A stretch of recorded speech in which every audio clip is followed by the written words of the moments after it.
Good afternoon and welcome to Global History and Geography 2. Global History and Geography 2 is part 2 of a two-year course that culminates in a Regents exam. This year, the Regents exam is only on the Global 2 material. So good fortune last year, wherever they were last year, this year is sort of like a fresh start. And this is really the year that matters. Last year provided some framework and grounding for the class, especially in terms of skills. But this year we're sort of starting from scratch, starting in the year 1750, moving forward. And so that will be what the course is working through. My name is Ms. Rice. I've been teaching in Pelham School District. This will be my 10th year. And of course, this year is a very interesting year for us, but you can always reach me at mrice, M-R-I-C-E, at pelhamschools.org. So that's the best way to reach me in case you have any kind of questions or concerns.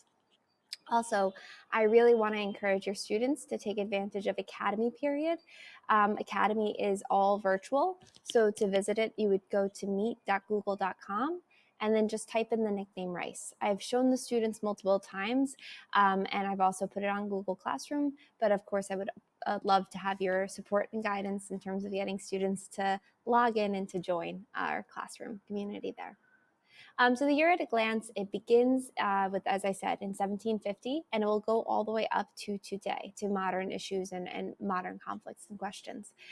So we cover all sorts of revolutions, we cover major wars of the world, the Cold War, decolonization, along with modern contemporary issues that we're still discussing today. The course this year, we will not have a textbook, a physical textbook, but there are textbooks available in case your child would like one. Just have them come see me and I can sign one out. But all of our materials and all of our readings will be sent straight through Google Classroom. So that way, whether they're online or in person, everyone will have the same kind of experience and learning outcomes, hopefully. I really want to encourage that students, when they are home learning, that they are in a place where they can learn, even if that's just making sure that there's no other TVs on in their space and limiting the distractions as much as possible. Especially when it's online at home, it's hard as a teacher to be monitoring that. So that's where I would really appreciate any kind of support you can have. And once again, any kind of thing that you might need from me, please come see me. In terms of grading policy, this course does culminate in a Regents exam, and that Regents, in order to get your diploma, you have to pass that Regents exam. So it's an important one for students to be focused to. Our material really matters, and we'll be every day will be dedicated to developing those skills that will get the children ready to pass that test without a problem. However, because we are a hybrid model this year, I recognize that testing can't just be your typical multiple choice test because students at home might have an unfair advantage, or just pacing and timing, or the students in class might have an unfair advantage in terms of clarification questions in the moment. And so tests and quizzes will still occur, but their weighting will be less compared to your projects and writing. And so we of course, we still need to prepare students. We need those tests to have meaning, but the projects and writing will be the weight of the course. So there'll be at least 2, if not 3 writing assignments, extended writing assignments every quarter. And then homework and participation this year is weighted even more than in the past years. It's very important that students are engaged in class, whether they are online or in person. And so I expect there's an expectation for students to have their cameras on, for students to be engaging in at least the Meet chat, or communicating just by turning on their mics and talking. It's really an important thing that we are asking students to do. And of course, in class, be raising their hand and participating to the extent possible. We need discussion in order to have a good community and cohort, and to be learning, to really know where students are and what they need.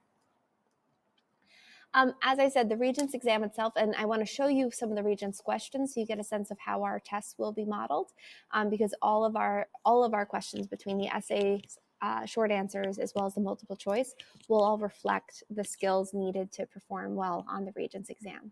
So the Regents exam was recently revised. Last year was the first year of the revisions that we were teaching to, and our previous sophomores never took the Regents exam. It got canceled last year.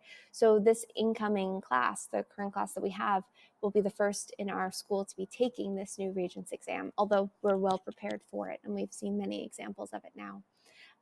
The the multiple choice portion are all going to be stimulus-based multiple choice. So that means there's either going to be a primary source, an illustration, both, as you can see in this example, or a map, some kind of chart. Every single multiple choice question will be linked to a document. And it's more than just reading comprehension. Students need to have an understanding of the history. Because, for example, question number 5, what is the most likely purpose of this document? They have to read this document, understand what it's calling for, so there is a level of comprehension, but then to apply that knowledge to think about why would this document be created. Question number 6 here says the conditions described in this passage directly resulted in. So this document is describing the Irish potato famine, but then the result of the Irish potato famine is not at all mentioned here, but it would be the number of people immigrating to the United States. Would be the option out of the 4 choices that are provided. So you can see there's a need to know history, but there's also a need to be able to be a critical thinker. And that's a lot of what we do this year. Is it's not as much focus on facts, numbers, but instead it's a big focus on how can we think and analyze and have a sense of chronology, of course, but then beyond the sense of chronology, have an understanding of cause, effect, purpose, point of view, bias. Those kind of terms really play a large role in our course discussion. Part 2 is really a focus on short answer.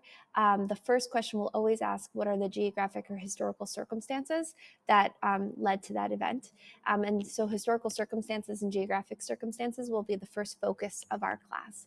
I know last year it was really emphasized in the Global 1 material, and that's where we're going to pick up today. Or actually tomorrow we'll be starting exactly that.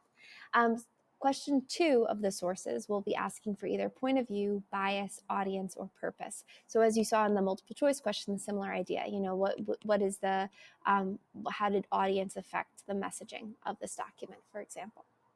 The third question is going to ask students to connect the 2 separate documents. So question 1 relates to one document, question 2 relates to a second document, and then question 3 is going to ask them, how do the 2 relate? Each of these questions is independent of one another, so it's not like if you miss question 1, you can't answer question number 3, but they do require students to have good historical thinking skills, and that becomes the focus of our course. And here you can see the second document for question 2, and then question 3, in this case, question number 31, connects the 2 to use both documents 1 and 2 in your response.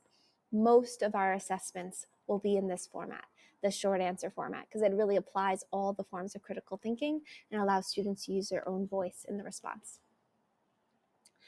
The third part of the Regents exam is an enduring issue essay. And this is a turn on what you might be more familiar with, the DBQ, the document-based question.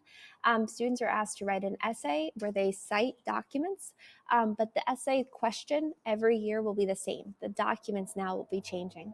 And the question is asking students to identify and explain an enduring issue that is reflected in these documents. So an enduring issue is any kind of challenge or problem that we can see throughout history, so a pattern in history.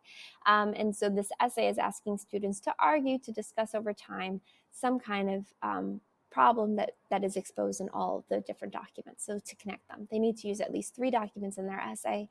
And so this is another part of the writing that we will really be focusing on and developing throughout this year. All right. Once again, if you have any questions at all, please don't hesitate to reach out to me. My email address is mrice@pelhamschools.org. And if I could say the most important takeaways that I want to message to you is to please encourage your students to take advantage of Academy Period. Even in this virtual way, I would argue that that is a really important tool. And also to try and support your child's learning at home by trying as best as possible to eliminate as many distractions when they are online and promoting to be engaged in class, to participate as best they can. Thank you so much and have a great day.